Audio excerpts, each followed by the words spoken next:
Observez la grande danse incessante du temps, cette valse cosmique qui nous emporte, que nous soyons des partenaires consentants ou réticents.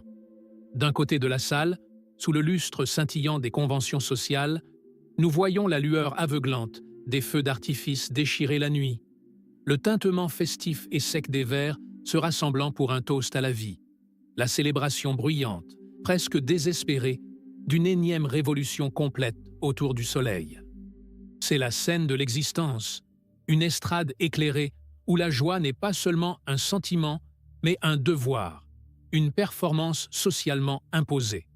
Le bonheur est ici un spectacle grandiose, avec un scénario, des costumes et un public avide d'applaudissements, où chaque sourire est répété et chaque étreinte fait partie de la chorégraphie. De l'autre côté de la salle, dans l'ombre, là où la lumière de la scène ne peut atteindre, règne le silence.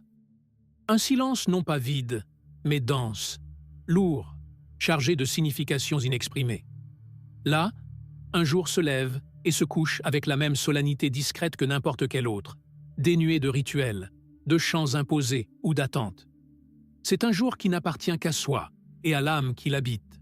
Je vous vois, tous deux danseurs, chacun à votre rythme, à votre cadence particulière. Et je vois au-delà de vos masques, car chaque performance, qu'elle soit de joie ou de retraite, est un masque. Je vois le masque de la joie exubérante, peint des couleurs vibrantes de l'acceptation, et le masque de l'indifférence calculée, gravé dans la pierre froide de l'autoprotection. Tous deux, aussi opposés qu'ils puissent paraître, cachent la même vérité fondamentale. Votre anniversaire, cette date gravée dans le fer du calendrier de votre histoire, ne se rapporte pas au jour où votre corps physique est arrivé au monde. Il se rapporte, et a toujours été, à ce que vous ressentez, à cet instant précis et vertigineux, à y être. Un anniversaire est un miroir impitoyable, d'une honnêteté brutale, que le temps vous tend une fois par an. Il ne ment pas, ne flatte pas, ne détourne pas le regard. Il reflète simplement, avec une précision chirurgicale, la totalité de votre être. Et ce qu'il reflète n'est pas seulement votre image superficielle. Il reflète la somme de toutes vos luttes, la récolte de toutes vos graines, l'écho de toutes vos paroles. Il montre la carte des chemins non empruntés, le musée des promesses non tenues, l'inventaire des essais qui hantent les premières heures. Certains, terrifiés par l'image qui leur est renvoyée, un visage marqué par la fatigue, des yeux qui ont perdu leur éclat, une posture voûtée par le poids de rêves différés, ressentent un besoin viscéral de le décorer. Ils le couvrent de guirlandes, de ballons colorés et de lumières scintillantes, espérant que la profusion de décoration détournera l'attention du reflet brut et vrai qu'ils s'obstinent à montrer. La fête devient une tentative désespérée de masquer son âme, de crier plus fort que la voix intérieure de l'insatisfaction. La musique forte, les rires forcés, tout devient une barrière de bruit pour empêcher la vérité du miroir de devenir audible. D'autres, dans un acte d'autoprotection tout aussi profond, le tournent simplement contre le mur. Ils refusent de regarder. L'indifférence devient leur bouclier, le silence, leur forteresse. Pour eux, ignorer le miroir est le seul moyen de survivre à ce qu'il pourrait révéler. Il est plus facile de faire comme si ce jour n'existait pas que d'affronter l'image d'une vie qui n'est peut-être pas celle qu'ils voulaient vivre. La peur n'est pas de voir un monstre, mais de se voir soi-même, ordinaire, négligé, un potentiel gâché. Mais l'effort est vain, car le reflet n'est pas à la surface du verre. Il est en vous. Il pulse dans vos veines, résonne dans votre poitrine, attend patiemment dans le calme de votre esprit. Vous pouvez briser tous les miroirs du monde, mais vous ne pourrez jamais échapper au vôtre. Je ne suis pas venu ici pour juger votre choix de danse, ni pour vous dire quelle chorégraphie est la bonne. L'univers ne fonctionne pas avec le bien et le mal, mais avec les causes et les conséquences. Mon but est différent. Il est de vous inviter au silence, juste un instant, et d'écouter la musique qui guide vos pas. Quelle est la mélodie qui vous pousse à chercher le centre de la scène illuminée? Est-ce un chant de joie sincère ou une marche funèbre déguisée en samba, un bruit pour étouffer la peur de la solitude et de l'oubli? Et quelle est la symphonie qui vous pousse à vous réfugier dans l'ombre? Est-ce un air de paix intérieure et de contentement? Ou est-ce le son mélancolique d'un violon jouant la même note qu'une vieille blessure, une berceuse pour apaiser vos douleurs les plus profondes? 7. Orchestre intérieur joue sans fin, et ces instruments sont vos souvenirs, vos peurs et vos espoirs. Pourquoi certains ont-ils besoin d'une scène et d'autres d'un havre de paix? La réponse, je vous l'assure, ne se trouve ni dans les étoiles, ni dans les livres de psychologie, ni dans les traditions qu'on vous a enseignées. Elle ne se trouve pas dans le calendrier. Elle réside dans le labyrinthe complexe de votre être, dans les sombres couloirs de votre mémoire, tapissés du velours des bonnes intentions qui n'ont jamais vu le jour, dans les recoins fermés de votre cœur, où résonne encore l'écho des mots non prononcés. Et c'est là que nous allons, ensemble. Je serai votre torche dans cette obscurité. Je ne vous montrerai pas le chemin, car le chemin de chacun est unique, sacré et intransférable. Mais j'illuminerai les murs pour que vous puissiez voir les inscriptions que votre âme a laissées tout au long du voyage. Nous suivrons le fil de vos émotions, déchiffrerons les symboles de vos rêves, interrogerons les fantômes de votre passé. Ce sera une descente, parfois abrupte et inconfortable, vers le centre de vous-même. Car c'est seulement au cœur du labyrinthe que la vérité se révèle, loin du bruit du monde et des opinions des autres. Ce voyage exige du courage, le courage de se voir sans filtre, de se pardonner sans excuse, de s'accepter inconditionnellement.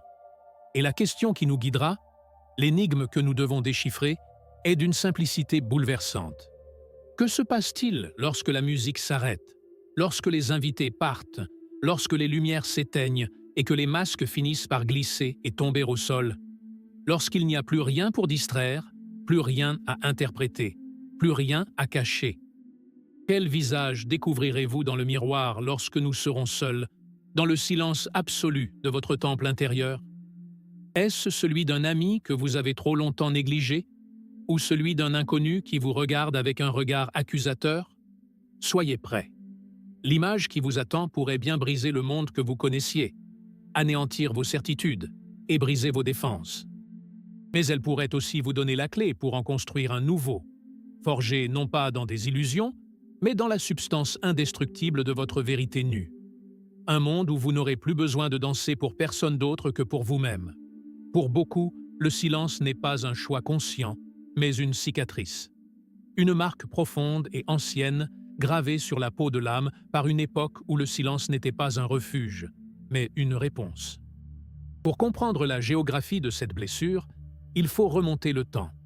Il faut s'agenouiller et regarder dans les yeux l'enfant qui vit encore dans l'adulte indifférent.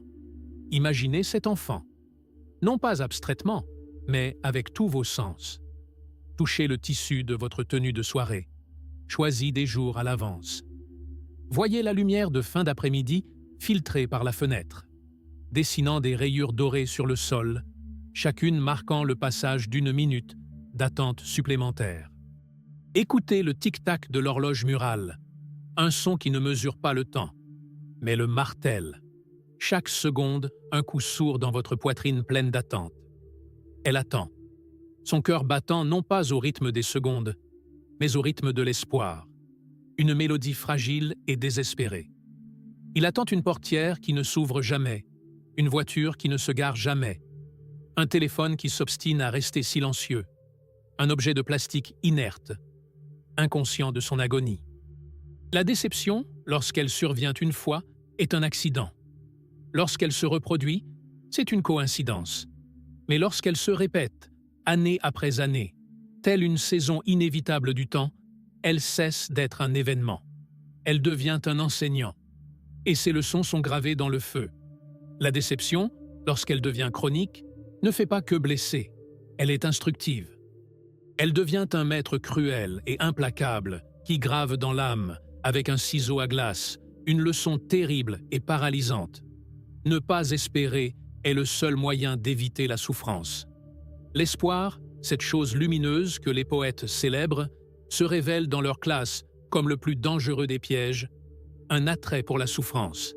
Et la vulnérabilité, le courage de garder le cœur ouvert, est présenté comme une folie, une invitation à la dévastation. Ainsi, l'enfant apprend. Il apprend à anticiper l'absence, à anticiper l'oubli, à s'habituer au goût amer du vide. Et l'adulte qu'il devient est passé maître dans l'art de l'auto-sabotage préventif. Il apprend à désarmer son propre cœur avant que le monde n'en ait l'occasion. Traiter un anniversaire comme un jour ordinaire devient alors bien plus qu'une habitude. Il devient un bouclier, une armure complète, forgée non pas dans le feu de la bataille, mais dans le feu froid de l'abandon. Chaque promesse non tenue était un coup de massue. Chaque absence constatée était une immersion dans l'eau glacée de l'indifférence, trempant le métal de leur protection. C'est la couronne d'épines invisibles qu'ils placent eux-mêmes, avec une précision rituelle, sur leur tête à leur réveil ce jour-là. Ils le font afin qu'aucune autre couronne faite de fleurs ou d'affection ne puisse leur être offerte, puis cruellement retirée. Il est crucial de comprendre, ils ne détestent pas la fête. Bien au contraire. Quelque part, au fond de leur âme, l'enfant qu'ils furent la désire encore désespérément. Ce qu'ils détestent, ce qu'ils craignent avec une terreur glaciale, c'est l'écho. L'écho du silence qui suit l'inévitable fin de la musique. La fête, s'ils osaient l'organiser, deviendrait un tribunal. Chaque chaise vide serait la preuve de leur inutilité. Chaque message non reçu serait un verdict d'invisibilité. Le silence qui suit une fête ratée est infiniment plus assourdissant que celui d'une journée qui n'a jamais été censée être festive. C'est la confirmation finale, l'empreinte officielle de l'univers sur leur plus grande peur, celle de ne pas être assez important pour qu'on s'en souvienne. Alors, ils choisissent le silence préventif. Ils tuent la fête avant qu'elle ne naisse, pour ne pas avoir à s'occuper de son cadavre. Cette armure, si efficacement construite, a un coût caché, une clause du contrat que vous avez signé sans l'avoir lu. Elle ne vous protège pas seulement de la douleur, elle vous isole de la vie. C'est une forteresse impénétrable, aux murs si hauts que même la tristesse ne peut les escalader. Mais ces mêmes murs qui barrent l'entrée aux ennemis empêchent aussi les visites d'amis, d'amoureux, la joie spontanée et la surprise sincère. Entre ces murs, vous avez créé un royaume de sécurité absolue, un territoire prévisible où rien de mal ne peut arriver. Mais dans ce royaume stérile, rien point nouveau cela peut arriver. Les fleurs ne poussent pas sur un sol pavé de peur. Le soleil ne réchauffe pas un cœur enfermé dans le cachot de l'autoprotection. Tu as survécu, certes, mais survivre, ce n'est pas vivre. C'est être suspendu, dans un état d'hibernation émotionnelle, où les jours passent sans couleur. Les saisons changent sans signification, et le temps devient un fleuve plat et gris, se jetant dans une mer d'indifférence. Et la graine dont je parle, cette puissance endormie, c'est ton vrai moi. L'enfant qui n'est pas mort, mais a été exilé au plus sombre recoin de ce royaume fortifié. C'est ta capacité à ressentir pleinement, à t'émerveiller, à te connecter. L'éveiller n'est pas un acte de bonté, c'est un acte de rébellion. C'est une insurrection contre le tyran que tu es devenu, le geôlier de ta propre âme. Cela signifie ouvrir consciemment une brèche dans la porte, sachant qu'avec la lumière du soleil, le vent froid de la vulnérabilité entrera aussi.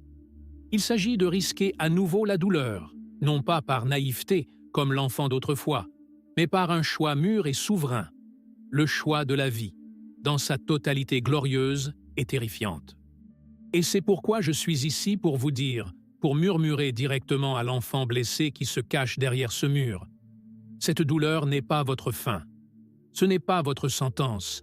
C'est votre origine. Vous croyez que cette blessure vous a affaibli, qu'elle vous a brisé à jamais. Mais vous regardez la carte à l'envers. Chaque endroit où vous avez été blessé, chaque éclat de déception qui vous a appris à vous protéger, est aussi un portail. Un lieu sacré où votre plus grande faiblesse peut se transformer en votre force la plus indomptable. Tel est le principe du kintsugi, l'art japonais de réparer les poteries brisées avec de l'or.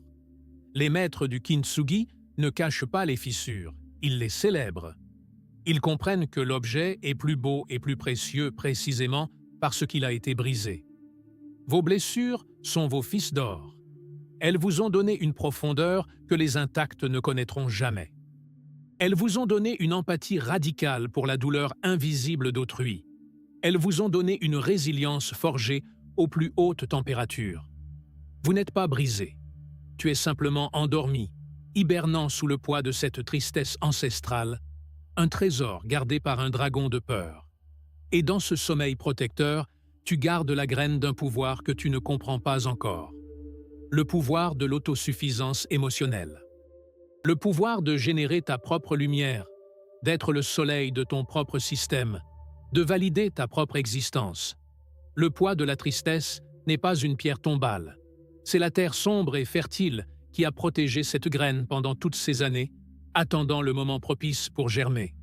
Le moment est venu. La question qui se pose à nous n'est plus celle du passé, ni celle de blâmer ceux qui n'ont pas participé à la fête.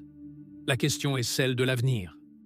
Et elle est éminemment pratique, presque architecturale. Comment abattre les murs sans être enseveli sous les décombres? Comment arroser cette terre de l'eau de l'autocompassion plutôt que des larmes de l'apitoiement sur soi? Comment réveiller cette graine avec la chaleur de l'acceptation?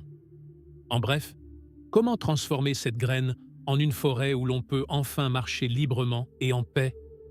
Maintenant, éloignons-nous un instant de ce jardin secret où la graine de l'autosuffisance attend, protégée par la terre sombre d'une douleur ancienne. Laissons l'enfant blessé dans son cocon de silence, car il y a un autre danseur dans cette pièce dont nous devons déchiffrer la chorégraphie. Il ne se cache pas dans l'ombre, bien au contraire. Il est au centre de la scène, se déplaçant sous une pluie de lumière stroboscopique à une vitesse vertigineuse. Il est l'homme ou la femme de notre époque. L'architecte d'une vie si encombrée, si chargée d'engagement, d'objectifs et de notifications, que le temps lui-même semble se plier à son agenda. Pour cette âme, l'anniversaire n'arrive pas comme un miroir, mais comme un désagrément. Un rappel intempestif dans un calendrier déjà surchargé de tâches. Il n'y a pas de place pour la célébration, non par manque d'affection, mais par manque de vide. La vie est devenue une valise qu'il s'obstine à fermer, même si elle est déjà pleine à craquer.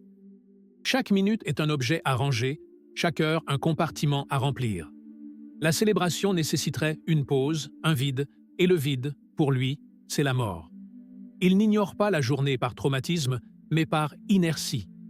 C'est le cadre qui voit la fenêtre contextuelle dans le coin de son écran d'ordinateur et la chasse d'un clic impatient, au milieu d'une visioconférence dans un autre fuseau horaire. C'est la mère qui lit le message de félicitations d'une amie tout en supervisant les devoirs de son enfant, en répondant à un email professionnel et en planifiant le dîner, tout cela simultanément. Ce n'est pas qu'ils ont oublié, c'est que la vie moderne, cette bête insatiable que nous avons nous-mêmes créée et nourrie, a développé une condition que j'appelle la cécité temporelle. Le cerveau, submergé par un bombardement incessant de stimuli et d'exigences, perd la capacité de distinguer le sacré du profane, l'étape importante de la routine. Les journées perdent leur texture unique, leur couleur particulière, et se fondent dans une masse grise et homogène de productivité. La célébration, un rituel qui exige de la présence, devient un luxe inestimable dans une économie qui récompense la hâte. Il ne fuit pas la douleur, il court sans cesse sur un tapis roulant, les yeux fixés sur un horizon qui ne s'approche jamais. Mais je vous le demande, avec le calme de quelqu'un observant la tempête depuis l'œil du cyclone, que fuyez-vous exactement?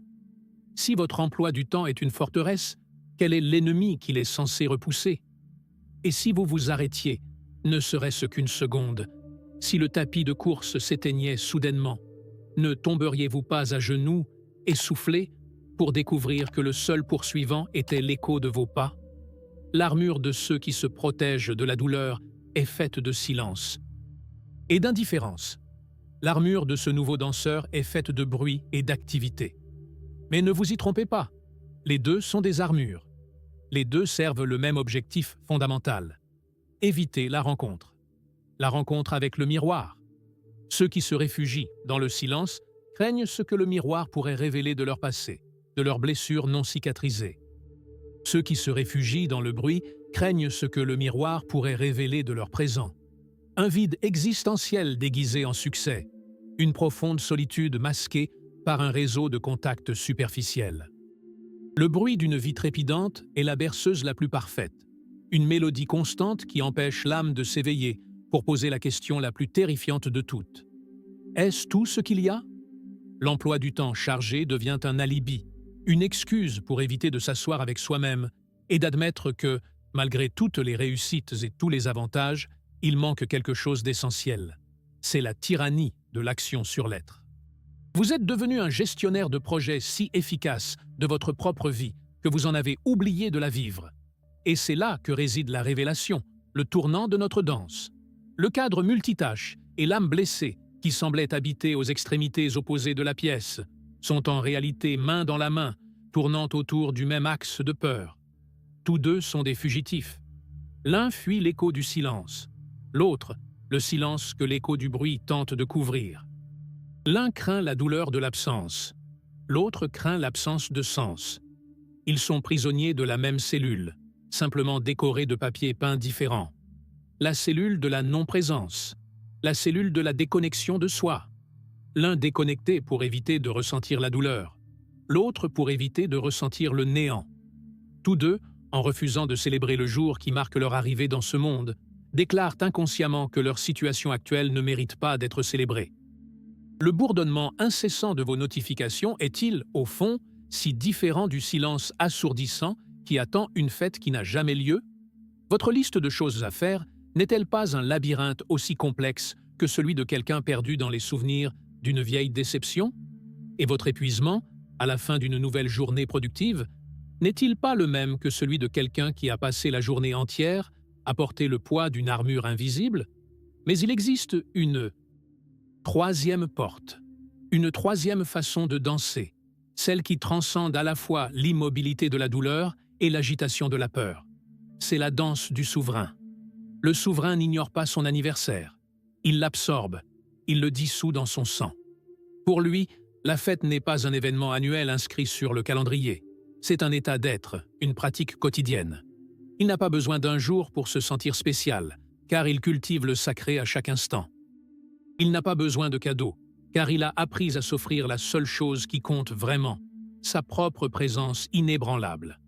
Il est l'enfant blessé qui a appris à panser ses plaies et à transformer le poison en remède. Il est le cadre épuisé qui, en descendant du tapis roulant, a découvert que l'horizon qu'il recherchait si désespérément se trouvait sous ses pieds. Il ne danse pas pour un public, ni ne fuit un fantôme. Il danse parce que la vie elle-même est musique. Pour lui, chaque lever de soleil est une invitation, chaque souffle un miracle, chaque rencontre une célébration.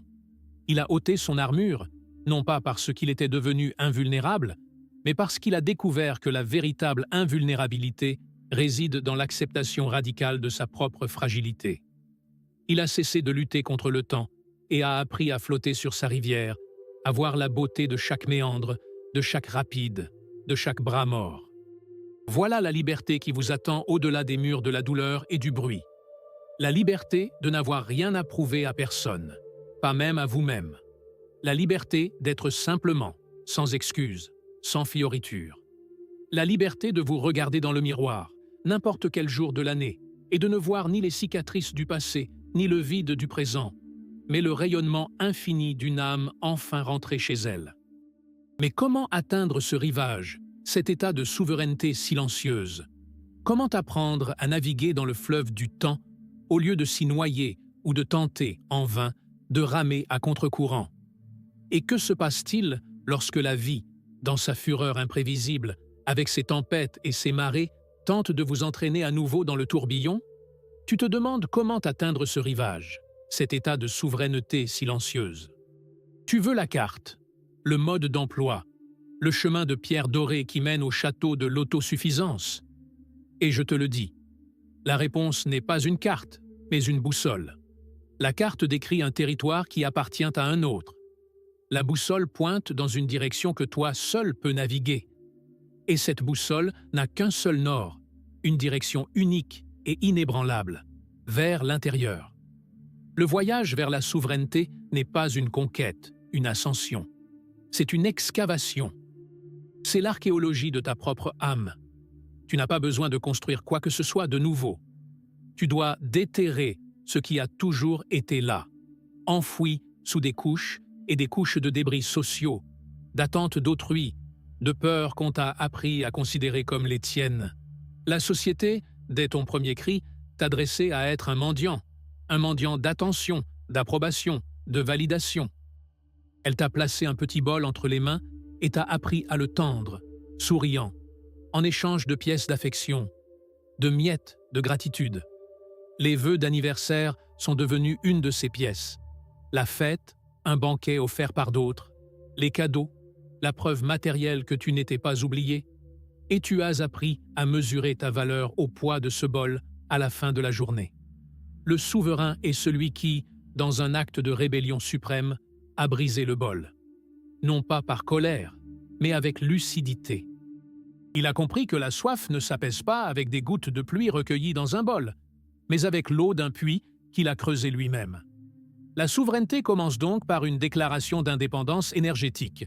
C'est la compréhension viscérale que la source de votre validation ne peut, en aucun cas, être extérieure à vous.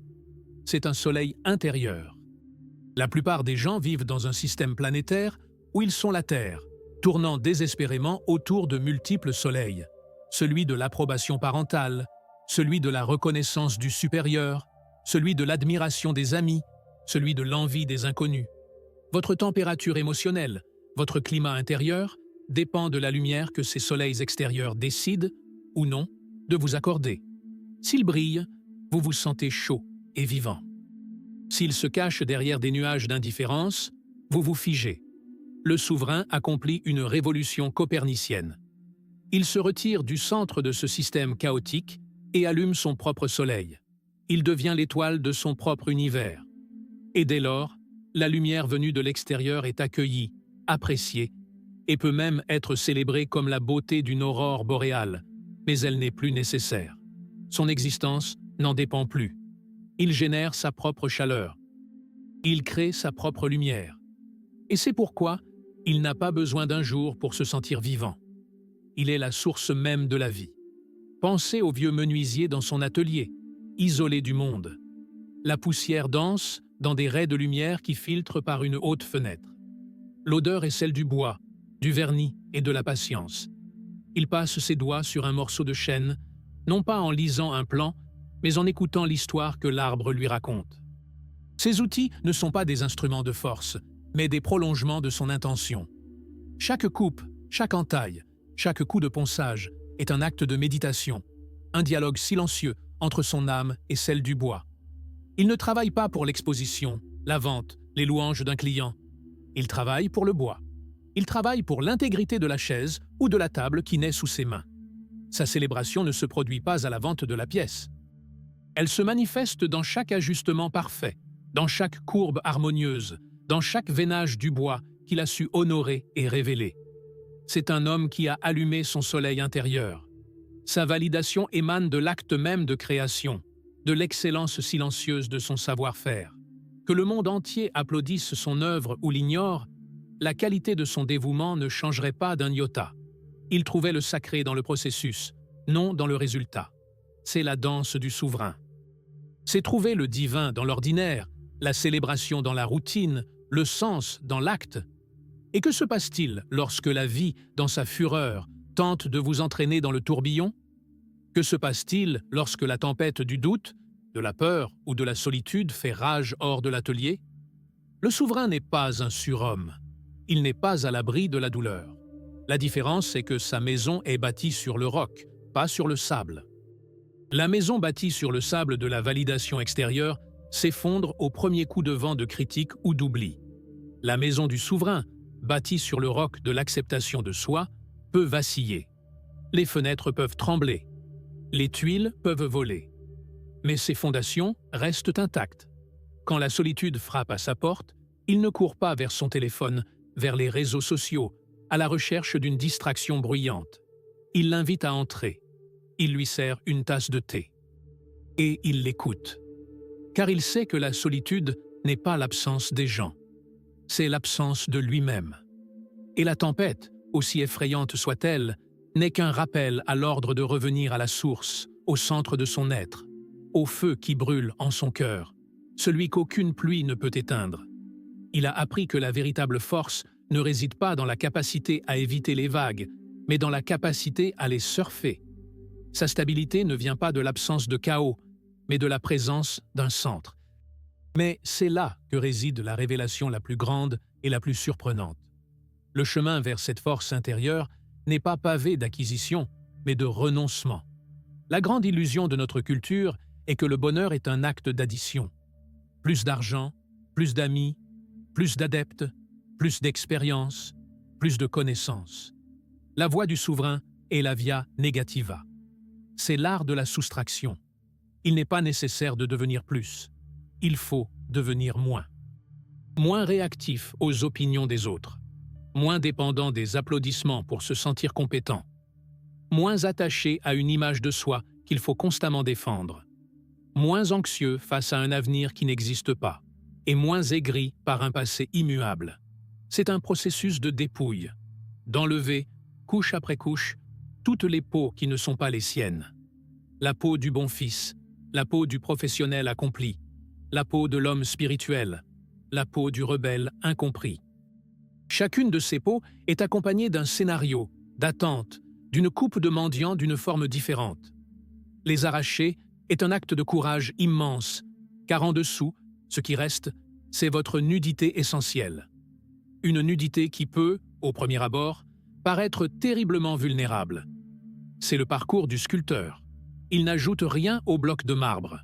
Il enlève seulement ce qui n'est pas la statue. Son chef-d'œuvre est déjà là, attendant d'être libéré de l'excès, du superflu. Votre âme, votre souveraineté, est déjà un chef-d'œuvre. Elle est simplement emprisonnée dans le bloc de marbre de vos croyances limitantes, de votre conditionnement social, de vos loyautés invisibles à des scénarios que vous n'avez pas écrits. Chaque acte de connaissance de soi est un coup de marteau précis. Chaque instant de présence est un polissage. Vous ne vous construisez pas, vous vous révélez. Mais comment fonctionne cette alchimie? Comment apprend-on l'art de muer sans se vider de son sang? Quelle est la première couche à retirer? Et quel outil utilise-t-on pour y parvenir? Et, surtout, que découvre-t-on exactement lorsque le dernier voile est arraché et que l'on se retrouve enfin face à soi-même, nu et sans déguisement, pour la première fois? Vous vous tenez au bord de l'abîme, le bloc de marbre devant vous, et vous demandez les outils. Vous voulez savoir comment fonctionne cette alchimie, comment ôter la peau sans saigner, ce qui se cache dans la nudité finale. Cette soif de réponse est le premier signe que la statue dans la pierre a commencé à bouger. L'outil que vous cherchez ne se trouve dans aucune doctrine ancienne ni aucun manuel futuriste. Il a toujours été avec vous, mais on vous a appris à l'utiliser à l'envers. Cet outil, c'est votre propre attention. Non pas celle qui se fragmente en 1000 tâches, ni celle qui court après le prochain stimulus, mais la pleine conscience, silencieuse et acérée comme un scalpel d'obsidienne. C'est la capacité d'observer votre propre univers intérieur sans l'interférer, d'observer le défilé de vos pensées, émotions et sensations comme on observe les nuages traverser le ciel. Vous n'êtes pas le nuage, vous êtes le ciel. C'est la première et la plus révolutionnaire des découvertes. La pratique n'est pas un acte de force, mais de calme. Ce n'est pas un combat, mais un abandon à ce qui est. Vous ne combattez pas vos démons. Vous faites briller une lumière si vive qu'ils se révèlent être de simples ombres. Et quelle est la première couche à éliminer avec ce scalpel de lumière? Ce n'est pas l'ego, ce mot grandiose et incompris. C'est quelque chose de bien plus subtil, de bien plus proche, si intime que vous croyez que c'est votre propre souffle. La première couche est le narrateur intérieur. Cette voix incessante dans votre tête qui ne se tait jamais. La voix qui commente, juge, compare, planifie, regrette et explique chaque seconde de votre existence. C'est le commentateur d'un match de foot qui ne se déroule que dans votre esprit. Il décrit le but, critique la passe, prédit le prochain jeu, mais ce n'est pas le joueur, c'est juste le son. Vous avez tellement fusionné avec cette voix que vous croyez que c'est vous. Je pense, dites-vous. Mais c'est un mensonge. Vous ne pensez pas. Les pensées se produisent, et vous êtes la conscience qui les perçoit. Se débarrasser de la première couche, c'est créer une distance minimale, 1 millimètre d'espace, entre soi, observateur, est la voix du narrateur. On ne cherche pas à la réduire au silence. Ce serait comme essayer d'aplatir l'océan avec un fer à repasser. On l'écoute, tout simplement. Mais on l'écoute d'une manière nouvelle. On l'écoute comme quelqu'un qui écoute la radio de son voisin, un bruit de fond qui ne requiert pas notre participation. Et dans ce petit espace, dans cette fissure de silence, l'alchimie commence. Apprendre l'art de se déshabiller sans saigner, c'est comprendre que le sang, la douleur, ne vient pas de l'ablation de la peau, mais de votre résistance. Lorsqu'on cesse de s'identifier au narrateur, les émotions qu'il a générées pour vous captiver émergent à l'état pur. Angoisse, peur, tristesse, colère. Auparavant, lorsque ces émotions surgissaient, le narrateur créait immédiatement une histoire. Je suis anxieux à propos de cette rencontre. Je suis triste parce qu'un tel m'a déçu. L'histoire donnait à l'émotion une justification, un scénario, et vous y enfermait. Maintenant, sans histoire, l'émotion émerge comme une énergie pure dans votre corps.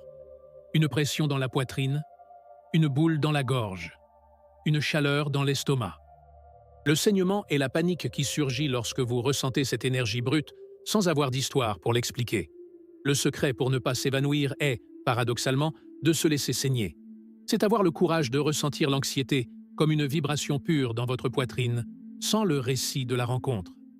C'est ressentir la tristesse comme une vague pesante sur vos épaules, sans le récit de la déception. Vous concentrez votre attention sur la sensation physique et respirez à travers elle. Et puis, miracle. L'émotion, lorsqu'elle n'est pas alimentée par une histoire, a une durée de vie très courte. Elle surgit, atteint son apogée et se dissipe, comme une vague s'écrasant sur le rivage. Vous avez survécu. Et en survivant, vous avez réalisé que vous n'êtes pas votre émotion. Vous êtes l'espace sûr où l'émotion peut naître et disparaître. La peau se détache, non pas parce que vous l'avez arrachée, mais parce que le corps qui la recouvre a cessé de lutter. Et que découvre-t-on lorsque le dernier voile se déchire?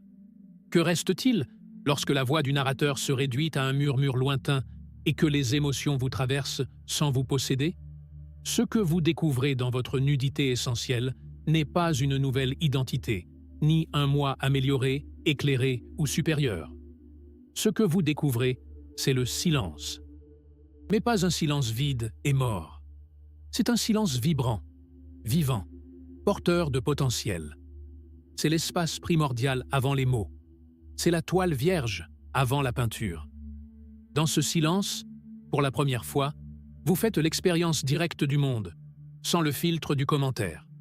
Vous goûtez le café, et pendant un instant, il n'y a que le goût, la chaleur et l'arôme, avant que la voix n'émerge pour affirmer « ce café est bon ». Vous entendez la musique, et pendant un instant, il n'y a que la vibration, la mélodie qui pénètre vos cellules, avant que la voix ne dise « j'aime ce groupe ». Vous regardez quelqu'un dans les yeux, et pendant une fraction de seconde, il n'y a qu'une rencontre d'univers, un échange silencieux de présence, avant que l'esprit ne commence à juger, à comparer, à désirer. C'est votre nudité. Ce n'est pas l'absence de quelque chose. C'est la présence de tout. C'est la réalité brute, immédiate, glorieuse et effrayante. Vous découvrez que votre moi n'était pas une entité, mais une activité, une habitude de penser. Et lorsque l'habitude s'apaise, ce qui reste n'est pas le néant, c'est l'être. Ce voyage d'excavation, de mise à nu, redéfinit fondamentalement la notion de célébration. Le mendiant célèbre lorsque son bol est plein. Le souverain célèbre le puits, la source inépuisable en lui-même. Le besoin d'une fête d'anniversaire, avec sa validation extérieure, ses cadeaux et ses applaudissements, se révèle comme un écho de l'époque de la mendicité. C'est la tentative de remplir le bol un jour, pour oublier qu'il sera vide le lendemain. Le souverain, celui qui a trouvé le silence vivant en lui-même, n'a pas besoin d'événements pour célébrer la vie. La vie elle-même est devenue l'événement. Chaque respiration, observée en silence, est une célébration. Chaque battement de cœur, ressenti sans commentaire, est un miracle. Il ne rejette pas son anniversaire. Il le voit pour ce qu'il est vraiment. Une rotation supplémentaire de la Terre autour du Soleil, comme tous les autres jours. Et cette prise de conscience ne l'attriste pas. Elle le libère. Elle le libère de la pression du bonheur, de l'angoisse d'être fêté, de la déception de ne pas être reconnu. Il est le menuisier dans son atelier. La joie ne réside pas dans la reconnaissance de la chaise, mais dans l'acte de raboter le bois, dans le bruit de l'outil, dans la présence dévouée de l'instant. Il est la célébration même. Mais cette révélation, cette rencontre avec l'être nu, n'est pas une destination finale. Ce n'est pas un état permanent de paix bienheureuse. Vous avez exhumé la statue, mais vous devez maintenant apprendre à vivre avec elle dans le monde.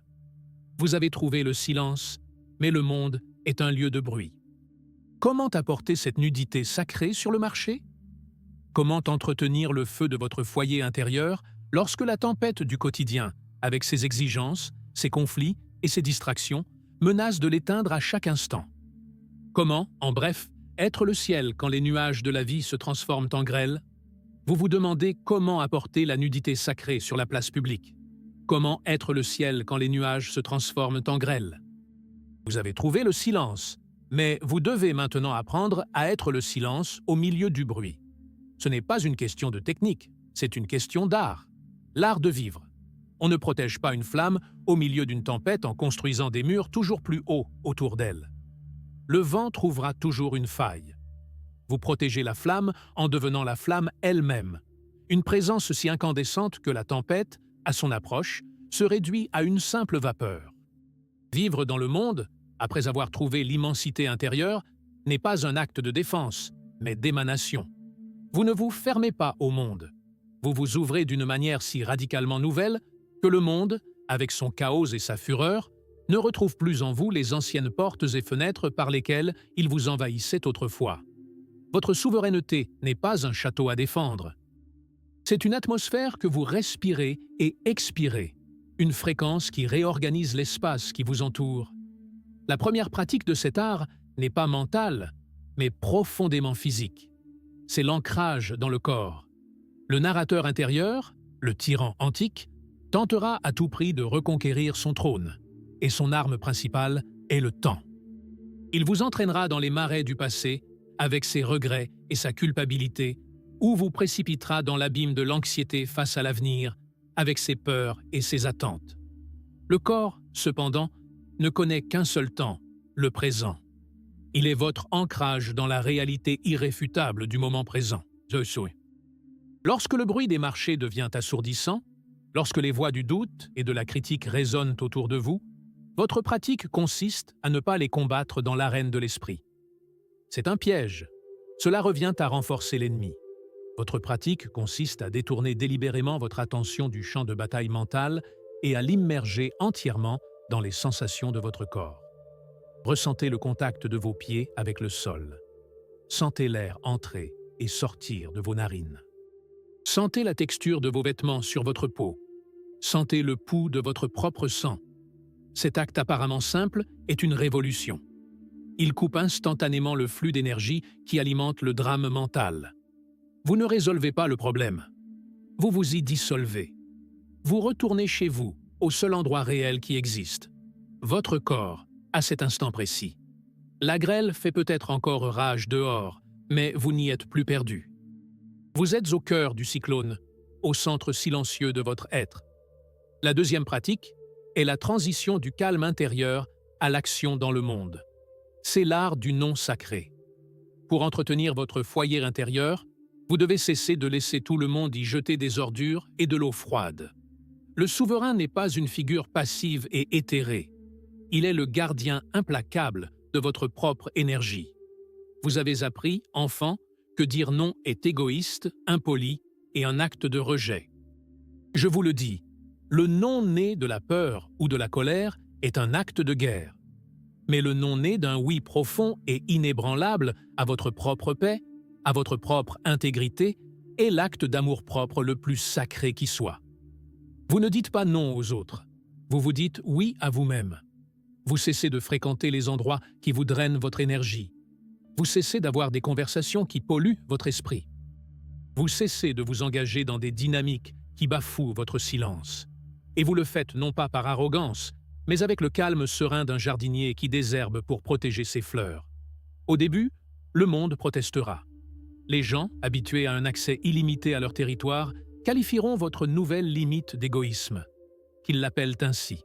Ils ne font que réagir à la perte de pouvoir sur vous. Votre loyauté ne répond plus à leurs attentes.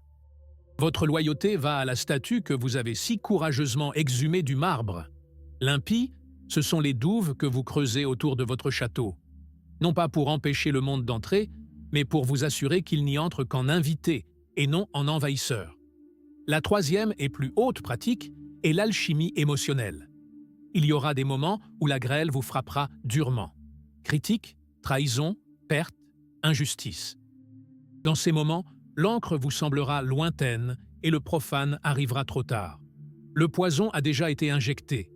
La réaction émotionnelle, la colère, la douleur, le ressentiment explosera en vous. Le mendiant, à ce stade, a deux options. Réprimer le poison, faire comme si de rien n'était, le laissant le ronger silencieusement, ou recracher le poison dans le monde, perpétuant le cycle de la violence. Le souverain alchimiste choisit une troisième voie. Il recueille le poison dans un réceptacle sacré qui est sa propre pleine conscience et l'étudie. Il ne s'identifie pas à la colère. Il l'observe comme une énergie pure, un feu brûlant dans son plexus solaire. Il ne se noie pas dans la douleur. Il l'examine avec la curiosité d'un scientifique, observant comment elle se manifeste dans son corps. Et ce faisant, il découvre quelque chose de miraculeux. Il découvre que le poison extérieur n'a de pouvoir sur lui que parce qu'il active un poison plus ancien, déjà présent en lui. La critique ne blesse que parce qu'elle touche à une insécurité déjà présente en vous. Le rejet ne vous dévaste que parce qu'il fait écho à une vieille blessure d'abandon. L'agresseur extérieur cesse alors d'être un ennemi. Il devient un messager. Un messager involontaire et souvent cruel, mais un messager quand même. Il est venu, de sa grêle, vous montrer précisément où votre toit fuit encore. Il est venu vous indiquer la prochaine couche de peau à arracher. Et à cet instant, la gratitude, aussi paradoxale que cela puisse paraître, remplace le ressentiment. Vous avez utilisé le poison de l'autre pour créer votre propre antidote, pour vous guérir à un niveau encore plus profond.